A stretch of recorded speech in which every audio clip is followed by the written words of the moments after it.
how do we determine the CMO and the CFO relationship? But really, it's the marketing and finance relationship. And I use DTR because determine the relationship is the term when you're dating. So it's good to really understand where you are as an organization, right? And this is a framework that can help you understand between finance and marketing, where are you? Are you siloed or are you collaborating? Are you in a state of doubt? Are you in a state of trust? And here it's very important to think about you building a relationship in the long term, which should be based on trust. And you can see 3 bubbles, right? You have remote, evolving, and mature. And oftentimes most organizations could be evolving. Sometimes there's some organizations that are mature. I've worked with startups that they really were aligned because it was smaller and everybody was speaking the same language. And some organizations that were remote, there was really 2 different solitude, and it's not productive because it's hard for you to get more marketing budgets, right? So if moving on.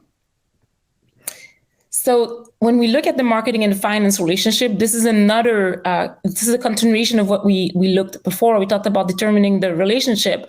And I think it's important also to determine the steps needed, right, to get to a mature relationship. And those are the different actions depending on where you are in your life cycle to understand how am I going to get to a mature state if you're evolving.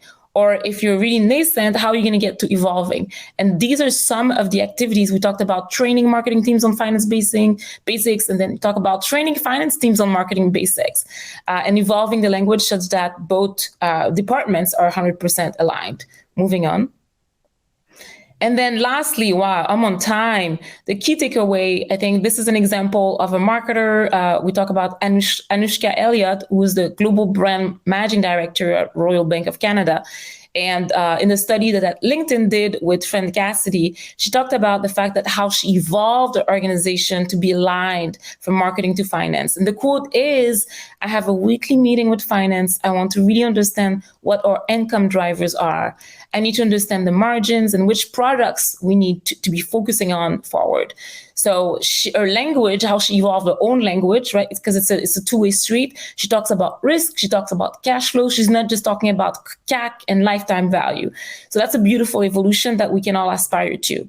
Moving on. Now, lesson, be the steak, not the gravy. Moving on. And what does it mean is that, in short, you want to win. You want to be successful. You want your company to be successful. You want to be able to grow. You want to be able to generate revenue. So my 3 tips for you is, number 1 is really get out of the marketing lingo. Focus on, and that's going to help you win more budget and create more value. That's how I drove my career. And it helped me get more investment in my marketing efforts. Secondly, you want to own your seat at the table, right? You want to be the steak. You don't want to be the gravy. So you want to be closer to the financial team, and you want to be closer to the board, and you want to win a lot of credibility and take all the credits for your efforts, which are critical. And then lastly is being indispensable. Again, you want to be the steak, not the gravy. So you want to be sitting where all the decisions are made and understand how you're a key driver of a growth for your company. So last slide.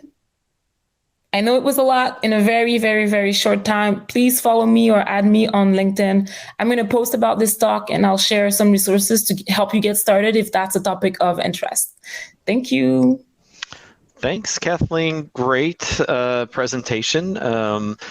Looks like I don't have any comments from the group, but I was just curious, that this whole discussion is super interesting around making sure everybody's on the same page, specifically with the CFO team, right? But what are some of the things from your marketing perspective, what are some of the metrics that you're typically trying to drive that are important to the CFO that that you've, early on, some of the first things that you try to get on the same page with them? What are some of those metrics from the marketing side that you're trying to drive? Yeah, Joe, I think that's a good question. So for example, when I work with retail customers, it's all about margins.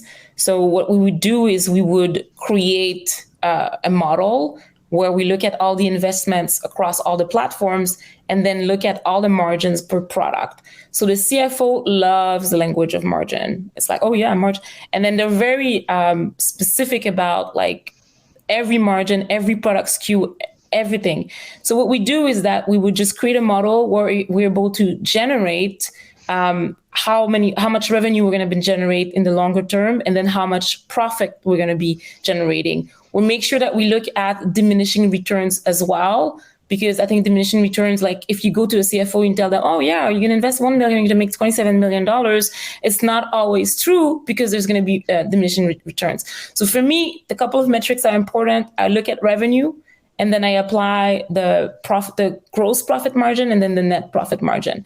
If you're in retail, we look at cost of goods sold, right? Which adds a level of complexity, which also eats up your margin.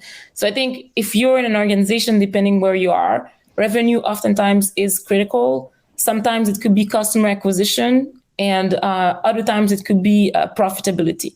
If you're earlier stage, right, you have to prove oftentimes that you're able to generate like predictable revenue, right? And sometimes it could be customer acquisition. So I think you have to be clear on a couple of metrics, 1, 2, or 3 metrics that are critical for the CEO, for the CFO, such that you can optimize towards that. Definitely. I don't know if it helps answer your question. Yeah, no, it did. Great. Well, we're up against time.